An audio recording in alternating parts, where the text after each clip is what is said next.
Hi everyone, I'm Guarnaschelli and welcome to our kitchen. I'm so excited you've joined to cook along with me. Today we're going to make Quickie chicken minestrone soup. This is a super easy soup to make. It's hearty, it's got lots of flavors. Minestrone doesn't normally have chicken in it, but we're going to add a little bit. And we're using chicken breasts, which actually cook more quickly. You can also use thighs if you want, but it'll just take a little bit longer to cook.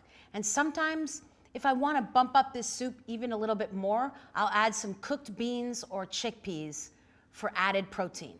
So let's get cooking. The first thing we're going to do is get all our vegetables together and cooking. Now, minestrone in Italian means a big soup, right? So this is a big soup filled with lots of different vegetables. I'm going to start with some carrots. I just feel like every minestrone I've ever had has had carrots as part of the ingredient list, right? You've got that natural sweetness from them. You've got great texture. We're definitely peeling them. We're going a little bit fancy here, right? And here's the thing about peeling them. I love a little square peeler, and I like this one. It's pretty cheap, which I like. You just want to peel straight down in a single motion. Notice how I'm peeling away from myself? And I'm just holding the carrot on the end.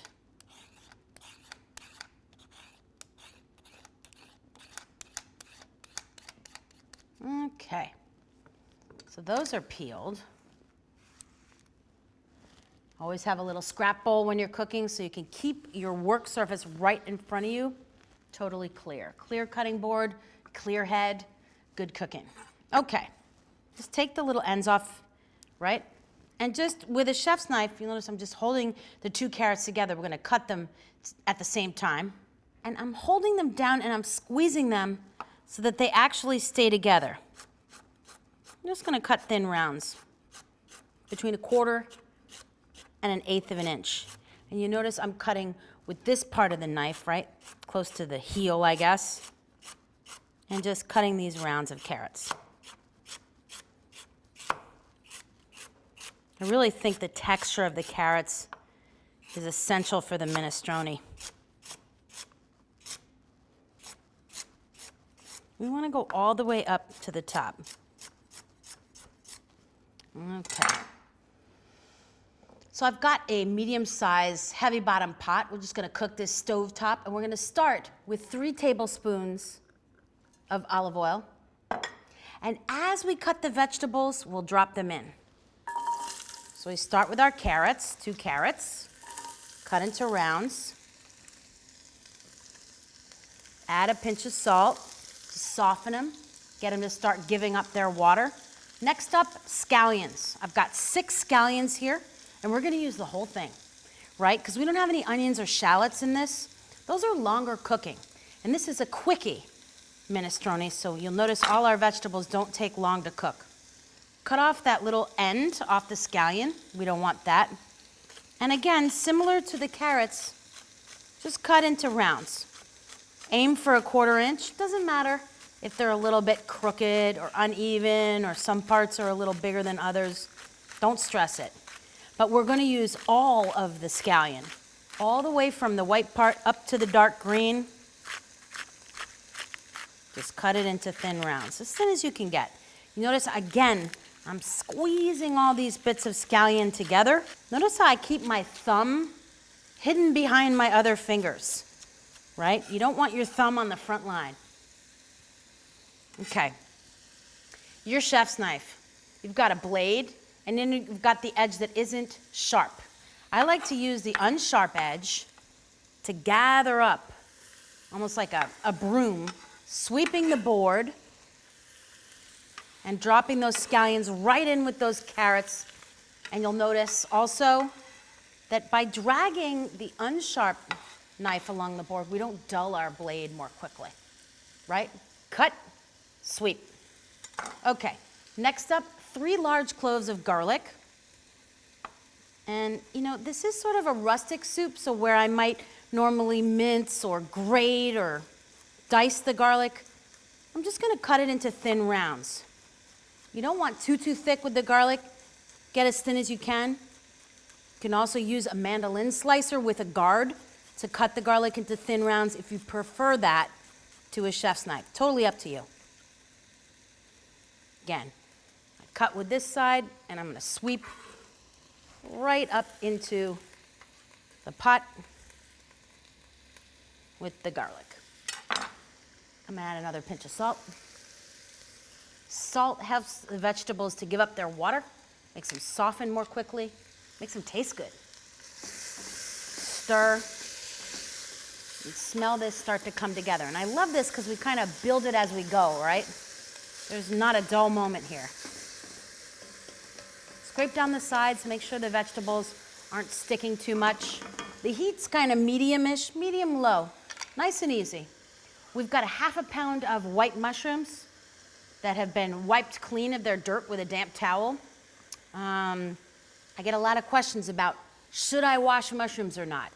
If your mushrooms are really dirty, yes, by all means, wash them. Don't tell anybody I told you. This is our special Food Network kitchen secret. Just run them under water to wash off any serious excess dirt, and do that right before you cook them. And that way they're not sitting around and sponging up that water with nowhere to go. The water will cook back out when you cook the mushrooms. So here we're just gonna quarter the mushrooms. The mushrooms are kind of meaty in this recipe. We don't want to slice them kind of thin. You want to bite into kind of a wedge of mushroom. And it's nice that all the vegetables are cut differently. So when you're eating the soup, it feels like a lot of different things, because it is. Right in there. Look at that, it smells so good. To that, we're going to add 1 teaspoon of dry oregano. Now you can also use fresh oregano if you like, but if you are going to use fresh oregano, use a little bit less. Give this a nice stir.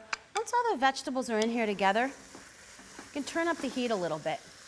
You'll see that as the mushrooms cook, they're really watery, and they're going to release a good amount of liquid. You want to get that out of there as fast as possible. It smells good, right? Another tiny pinch of salt. Okay, so at this point, we're gonna let these vegetables cook another 8 to 10 minutes until they're nice and tender and delicious. And when we come back, we're gonna add the chicken stock. Okay, so once our vegetables have cooked a little bit more and they're getting nice and tender, they're giving up all that water and they're super tasty, we're ready to add our chicken stock. We're gonna add 3 cups of stock right to the pot. Now, I have often made a minestrone, by the way, with water, but since we're not cooking this soup very long, we want to give ourselves a little ace in the hole and start with stock. That way there's some built-in flavor to bring us to the finish line more quickly. Once you put the stock in, turn the heat up a little bit, right? We always want to boil stock when we use it. And we're also going to add 14 ounces of crushed tomato.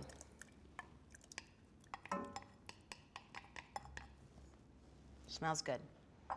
So you see we have a little balance here between the chicken stock and the chicken meat that we're going to introduce on one side of the ring, and then on the other side, the tomato, the crushed tomato, and all those vegetables. It's kind of nice. It's a sort of meaty riff on a minestrone.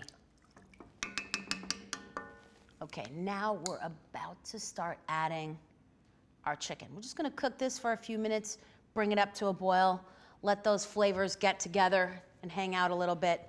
I've got here 4 chicken breasts, skinless, boneless, about 6 ounces each, and essentially we're going to poach the chicken in the soup. That's going to give it tons of flavor. Then we're going to just pull the meat out, pull it apart, and put it back in at the end. I'm going to add a tiny pinch of salt to the soup. And more importantly, we are also going to season our chicken before we add it to the soup. So, spread them out so they're all in a single layer. And just salt them a little bit. It's nice to salt the meat before we add it to the broth so that the chicken is already set to be super flavorful. And do this with the tongs instead of your hands so you don't have to do so much breaking for hand washing and whatever else. Salt on both sides.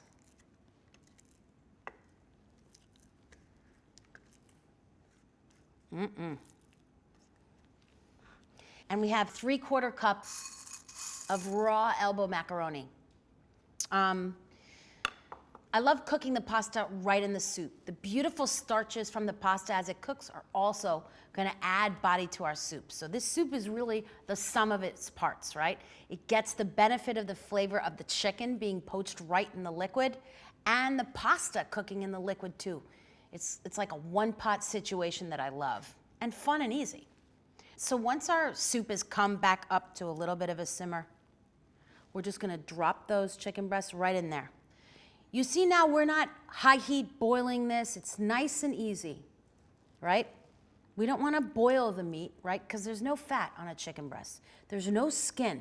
There's nowhere to hide. This is like a piece of meat that just has to be very carefully cooked, right? So we put those 4 chicken breasts submerged completely in the liquid and our 3/4 cup of elbow macaroni right in there raw. So this has just become our vessel for cooking our chicken and cooking our pasta. And we don't have 5 pots and pans on the stove. And it's all gonna happen pretty quickly. That's the Quickie chicken minestrone. So this is gonna cook for 8 to 10 minutes. Then we'll meet back here, slice our chicken, and eat our soup. Okay, so this soup kind of comes with its own built-in markers for when it's done. You can just look around and find a piece of that elbow macaroni that we added in and see if it's cooked. And also, most importantly, that the chicken is cooked. Once it's cooked through, we can just take those chicken breasts back out. You see this is kind of simmering. It's not boiling, but it's on a nice simmer. And that chicken is piping hot. Don't worry about if there's a few little bits of vegetable. When you take the chicken out, we can put that back in the soup.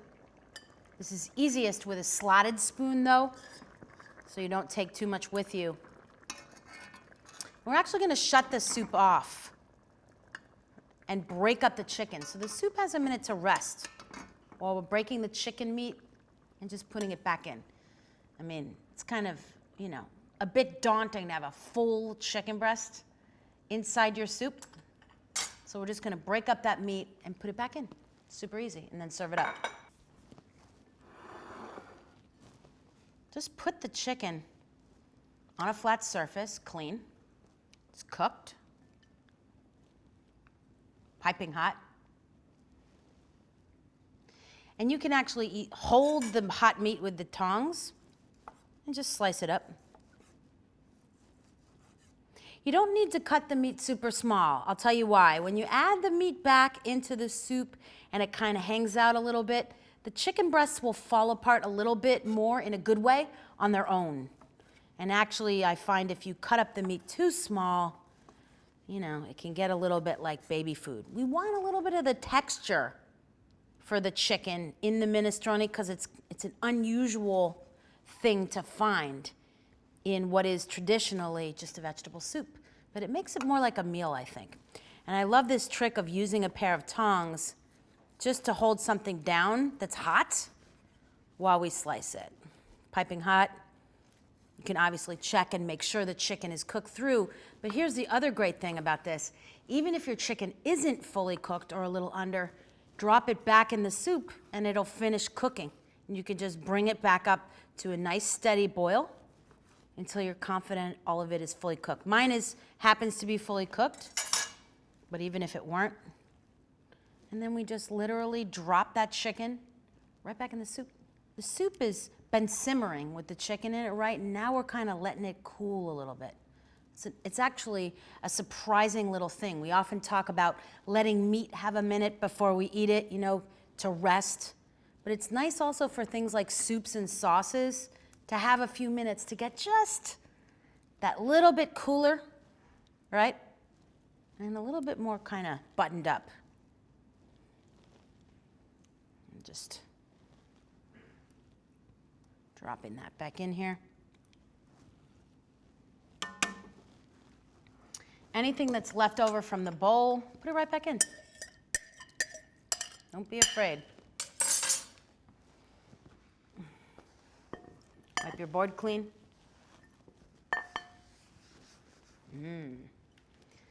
Okay. Got my serving bowl. Now you see the heat is off. the soup kind of stopped simmering. Stirred that chicken back in. Just mix it back into the liquid. And just before you serve it, because here we are, take a tiny taste of the broth. Just to make sure the seasoning is on point. And then we're ready to serve it up. Got a bowl, traditional for a soup, and a couple little things that make it extra tasty at the very last minute. Just some stemmed basil leaves and some grated Parmigiano Reggiano cheese. You know, the cheese in soups like this is about the saltiness, about adding a little bit of creaminess from the dairy of the cheese, but it also thickens the texture of the soup itself. So this cheese has a lot of purposes, you know? It's doing some heavy lifting. Okay. Get a ladle. Get a nice ladle full of the pasta, the vegetables. It's making me hungry. Now you have 4 whole chicken breasts cooked in this soup, and you'll really see the benefit of cooking the meat right in the broth with the stock. It just makes a quickie soup that tastes like it cooked for a lot longer than it did. And no one needs to know, by the way. You have this, you cook this, and you invite your friends over and you say, oh my God, this took me all afternoon to make this. I'm exhausted. Right? So there's our soup. Sprinkle of parm. Especially make sure the parm falls in the broth so it gives it a little body. Makes it look all that more inviting. Okay. You can tear the basil. I'm not a big chopper of basil because it just, you know, it gets discolored from the metal of the knife. Fold a few. You can also stir all the cheese and basil right into the pot of soup and just put it right on the table if you like that better. Or you can get a little chefy and fancy with yourself and do it bit by bit. So here we are.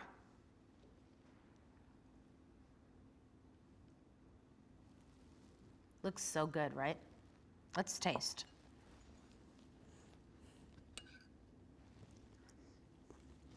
You know, my whole childhood, when my mom would eat something good, she would say, if it was good, and I thought, that's so annoying. And here I am as an adult doing the exact same thing. We are our parents in the best way. So the broth in this is gone beyond broth and just to stratospheric soup because it's got the starch from the elbow macaroni thickening it. It's got the salt from the Parmesan cheese and the beautiful flavor of the chicken that we poached inside here. And the chicken, skinless, boneless. This is such a great way to reimagine chicken breasts, which we cook so often, right?